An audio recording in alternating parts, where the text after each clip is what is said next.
Saifullah Niazi murder case के मरकजी मुलजम अदील के वालिद को भी आज दिन दिहाड़े मार दिया गया है। उतनी ही गोलियां लगी हैं उससे भी जितने डीएसपी सैफुल्ला नियाजी को लगी थी। क्या पता कोई रॉन्ग नंबर से कॉल हो, क्या पता कोई हमें नुकसान पहुंचाना चाहता हो। सर हमें भाई ने बताया नहीं था। अदील के जाने के बाद वो अकेले इस घर को चला रहे थे। ये अकेले चला रहे थे। कितने लगे हैं उन्हें फिलहाल 2 फायर लगे जो हमें नजर आए, बाकी पुलिस वालों ने हमें देखने नहीं दिए। बाबर खान पे शक क्यों किया आपको? उन्होंने खुद बोला था, उनका हमने आप किसी का बाहर कचहरी लगानी है। आपकी बहनें भी जो हैं 2 हैं, ऊपर अदील के बच्चे भी हैं, अब कमाने वाला भी कोई नहीं है, क्या मामला हैं? सर मामला क्या होना है, हमारा घर तो मरतबा उजड़ गया ना, हमारा घर तो वीरान हो गया।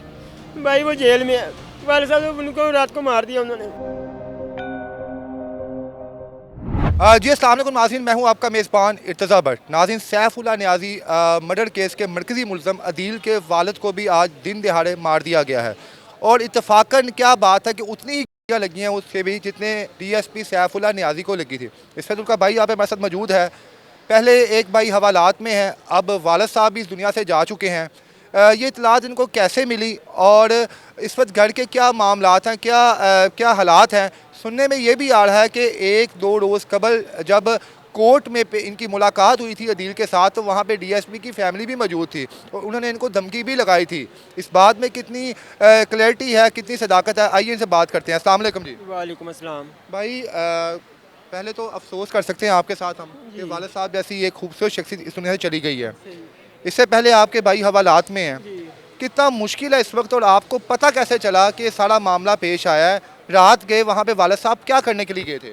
सर इस 3-4 दिन से पहले तो कॉल आ रही थी इनको, ठीक है, नंबर से, ये हमें रेत चाहिए, ठीक है। उन्होंने बोला मैं कहाँ पे रेत चाहिए, उन्होंने बोला ये हमें चूनिया में रेत चाहिए, ठीक है। उन्होंने बोला हम इतनी दूर रेत नहीं देने से आ सकते, क्या वहाँ पे ट्राली नहीं है, वहाँ से आप रेत ले लें। तो उन्होंने बोला जी नहीं, हम यहाँ आपसे लेना चाहते हैं। उन्होंने मेरे भाई ने बोला जी आपका नंबर, आपने नंबर कहाँ से लिया है? जब मैंने आपके खुद से नंबर लिया। उन्होंने कहा मैंने तो किसी को नंबर दिया ही नहीं है, तकरीबन महीना ही हो गया मैंने किसी को नंबर नहीं दिया अपना। कहते नहीं हमने आपसे नंबर लिया, वहाँ से बात चलती रही। उन्होंने बोला जी हमें आप रेत दे दें। उन्होंने कहा मैं रेत नहीं देने आ सकता इतनी दूर, मना कर दिया उन्होंने जी, ठीक है, तो आप उधर से ले लें, ठीक है। उसके बाद फिर अगले दिन कॉल आई जी आप हमें रेत दे दें, हमें रेत नहीं मिली। मेरे उन्होंने ना नंबर किसी और को दिया, साथ वाले ड्राइवर को, जी आप रेत दे हैं उनको जाके, ठीक है। उन्होंने कॉल की है, वहाँ पे पहुँचे हैं वो रेत लेके दूसरे ड्राइवर, लेकिन उन्होंने नंबर बंद कर दिया हुआ था, ठीक है। उसके बाद जब वापस उन्होंने कॉल किया ना अगले दिन, फिर उन्होंने कॉल किया ये आप हमें रेत दे दें तो आप जितने पैसे कहेंगे हम। मुसलसल एक शख्स आपको बार बार कॉल कर रहा है, तो आपको शक नहीं हुआ कि यार क्या पता कोई रॉन्ग नंबर से कॉल हो, क्या पता कोई हमें नुकसान पहुंचाना चाहता हो? सर हमें भाई ने बताया नहीं था, ठीक है। पहले जब एक मेरे पास कॉल आई उन्होंने उस टाइम बताया जी हमें कॉल आ रही है ऐसे ऐसे, लेकिन उसके बाद उन्होंने ना हमें नहीं बताया, ठीक है। कल रात को जब कॉल आई है उन्हें तब हमें बात की, वो भी साथ वाले को बात किया जो उनके साथ ड्राइवर चलते हैं। कितने घर से निकले थे वो शाम टाइम निकले थे, शाम टाइम जी। उसके बाद वो ट्राली में फेरा भरा, उन्होंने रेत भरी है। तो क्या मुलाकात आखिरी दफ़ा करके गए अपनी बेटियों के साथ, अपनी बेगम साहिबा के साथ, अपने नवासियों के साथ, क्या मुलाकात थी उनकी? मुलाकात कुछ भी जैसे आम रूटीन है, जैसे खुश गए हैं। उन्होंने बोला जी मैं रात को जल्दी आ जाऊंगा। अदील के जाने के बाद वो अकेले इस घर को चला रहे थे? ये अकेले चला रहे थे। आप क्या करते हैं? मैं भी काम, मैंने मजदूरी करता हूँ, जी। अच्छा, तो जब वहाँ पे पहुँचे हैं तो आपको कितने बजे कॉल आती है या कैसे पता चलता है आपको कि उनका मर्डर हो गया? घर वालों ने कॉल किया रात के, जब 1-1:30 का टाइम हुआ है ना, उन्होंने कॉल किया, मेरी सिस्टर ने, उन्होंने कॉल किया आगे तो इस टाइम घर आ जाते, अभी तक आया नहीं है।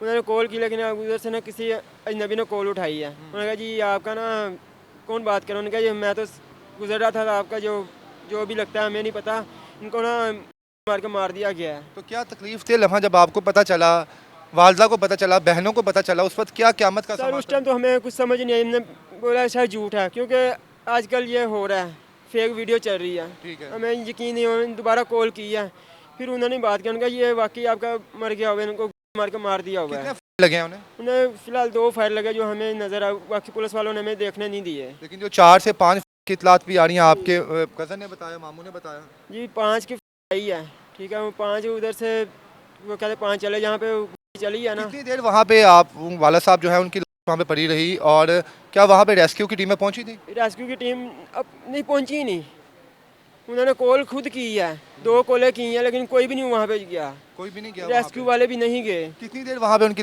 दादन पड़ी रही है? 2.5 से 2 घंटे पड़ी रही है, जमीन पे पड़ी जी, वहाँ पे पड़ी रही है। उन्होंने खुद 2 कॉलें की हैं रेस्क्यू वालों को, लेकिन बात नहीं हुई, ठीक है, तो वहाँ पे कोई भी नहीं पहुँचा। आपने अपने एफआईआर में बाबर खान को नामजद किया है, जो शायद उनके भांजे हैं या मेरे हिसाब से बहनोई हैं, जो भी दामाद हैं, जो भी हैं।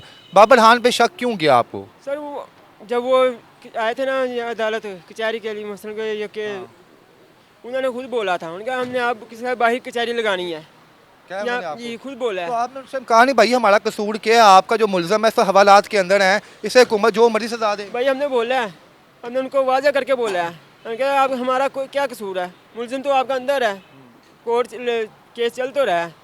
लेकिन उन्होंने ये बात ही नहीं सुनी कि वो इन्हें 3 मरतबा बोला हम आपके साथ बाहर कचहरी लगाएंगे, हमने उन्होंने यहाँ लगा पे दी कुछ फिर? उन्होंने लिखा दिया। अब कितना मुश्किल मरहला आपके लिए कि आपकी बहनें भी जो हैं 2 हैं, ऊपर अदील के बच्चे भी हैं, अब कमाने वाला भी कोई नहीं है, क्या मामलात हैं? सर मामला क्या होना है, हमारा घर तो एक मरतबा उजड़ गया ना, हमारा घर तो वीरान हो गया है।